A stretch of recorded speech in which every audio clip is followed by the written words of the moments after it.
Alors, 40 ans de prison ou 50 travaux forcés? Ça sonne un peu extrême, non? Eh bien, c'est pourtant le choix, le dilemme radical que nous pose l'entrepreneur Maxime Victor. On va dans les minutes qui suivent décortiquer ensemble sa vision, qui est assez provocatrice, c'est vrai, mais qui vise une chose, la liberté.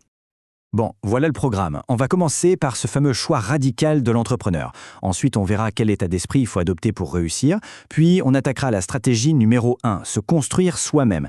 Après ça, on tracera le chemin vers la vraie liberté et on terminera avec un plan d'action super concret qui tient sur une seule page. Allez, c'est parti. Ok, première grande partie, le choix radical de l'entrepreneur. Et pour bien comprendre ce choix, il faut d'abord parler des risques, de la réalité du terrain. Parce qu'avant d'imaginer les récompenses, il faut être lucide sur ce qui attend la plupart de ceux qui se lancent. Et ça commence fort. Le livre nous balance un chiffre, un seul, mais il fait mal. 90%. C'est le pourcentage d'entrepreneurs qui échouent dans les 5 premières années. Ouais, 9 sur 10. C'est un rappel assez brutal que non, l'entrepreneuriat, ce n'est pas une promenade de santé. Du coup, face à un chiffre pareil, la question est légitime, non? Pourquoi prendre un risque aussi énorme? Pourquoi ne pas tout simplement rester salarié bien au chaud avec la sécurité de l'emploi? Et c'est là que l'auteur sort son analogie choc. Il nous dit, en gros, voilà le vrai choix. Option 1, 40 ans de prison. Bon, c'est une image, bien sûr. Ça représente le job stable, la sécurité, mais où notre temps, finalement, ne nous appartient pas vraiment. Option 2, 5 ans de travaux forcés. Là, c'est l'inverse. C'est l'intensité, la difficulté de monter sa boîte, de bosser comme un fou, mais avec, au bout du tunnel, la promesse d'une liberté totale. Alors évidemment, pour oser les travaux forcés, il ne suffit pas de démissionner. C'est bien plus profond que ça. Il faut une véritable révolution dans sa tête. Il faut réussir à passer du mindset de l'employé à celui de l'entrepreneur. Et justement, c'est quoi un entrepreneur selon lui? Eh bien, oubliez l'image du chef d'entreprise. Le vrai mot, c'est solutionneur.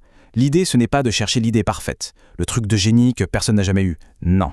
Le but, c'est de trouver un problème, un vrai problème que les gens ont, et d'apporter une solution. Alors là, attention, citation qui pique un peu, les riches agissent et les pauvres réfléchissent. C'est volontairement provocateur, bien sûr, mais le message derrière, il est hyper simple. Trop réfléchir, ça paralyse. Le fameux analysis paralysis. L'idée, c'est qu'il vaut mieux passer à l'action, même si tout n'est pas parfait, plutôt que d'attendre le plan idéal qui n'arrive jamais. Et il pointe aussi du doigt ce qu'il voit comme une différence de mentalité, presque culturelle. D'un côté, la mentalité qu'il qualifie de francophone, avec cette idée que, bon, l'important c'est de participer, et de l'autre, la mentalité anglophone qui est beaucoup plus directe, je suis là pour gagner, l'objectif c'est la domination, c'est la victoire. Ok, maintenant qu'on a le bon état d'esprit, quelle est la première stratégie à mettre en place? Et là, c'est un peu contre-intuitif. La première chose à construire, ce n'est pas son entreprise, c'est soi-même. C'est la base de tout, le fondement non négociable. Et il y a cette citation de Jim Rohn qui résume ça à la perfection. Le succès n'est pas quelque chose que l'on poursuit.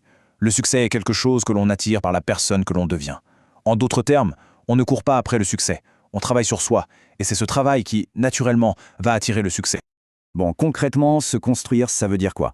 Le livre met l'accent sur plusieurs domaines clés. D'abord, le business. Il faut l'étudier comme un vrai métier. Ensuite, le succès. Il faut aller voir comment ceux qui ont réussi ont fait. La discipline, bien sûr, c'est le pont entre le rêve et la réalité. La gestion du temps, la vente. Ah, la vente, c'est le moteur de tout. Et enfin, la gestion de son propre argent. L'idée, c'est de progresser sur tous ces plans, petit à petit. Très bien.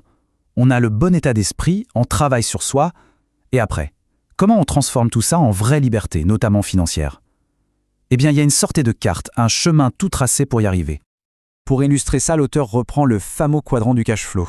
C'est simple. Il y a 4 cases.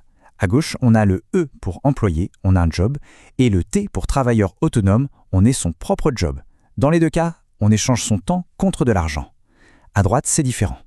Il y a le P pour propriétaire d'entreprise, on a un système qui travaille pour nous, et le I pour investisseur, c'est notre argent qui travaille pour nous. Le but du jeu, c'est de passer du côté gauche au côté droit. Et pourquoi c'est si crucial de passer de l'autre côté? Regardez ces chiffres, ils sont vertigineux. 97% de la population est du côté gauche, mais ce groupe ne contrôle que 3% de la richesse mondiale. À l'inverse, seulement 3% de la population est du côté droit, et il contrôle 97% de la richesse. Le calcul est vite fait, on comprend tout de suite où se trouve le vrai levier. Parce qu'au fond, le but ultime de tout ça, ce n'est pas juste de pouvoir payer ses factures à la fin du mois. C'est bien plus grand. C'est de bâtir un système, de laisser un héritage, de créer quelque chose qui a de la valeur et qui peut continuer à tourner, à exister, même quand on n'est plus là pour le piloter au quotidien. Bon, tout ça c'est bien beau, mais par où on commence? Alors là, oubliez les business plans de 50 pages que personne ne lit jamais. L'approche ici est beaucoup plus simple. Un plan d'action d'une seule page. L'objectif, l'action. Immédiate. Et ce plan, il tient en 4 questions. C'est tout. 4 questions fondamentales.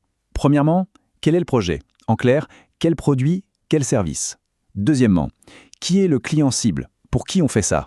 Troisièmement, quelle est la valeur ajoutée? Qu'est-ce qui nous rend différents? Et enfin, quatrièmement, où est-ce qu'on va vendre? Une fois qu'on a répondu à ça, on a une direction. On peut y aller. Et voilà, la boucle est bouclée. On revient à la question du début, à ce choix fondamental. Maintenant qu'on a exploré la mentalité, la stratégie, le chemin, la question reste la même et elle est finalement très personnelle. Alors, 40 ans de prison ou 50 travaux forcés? Laquelle de ces deux formes de difficulté est celle qui mène à la liberté que l'on recherche?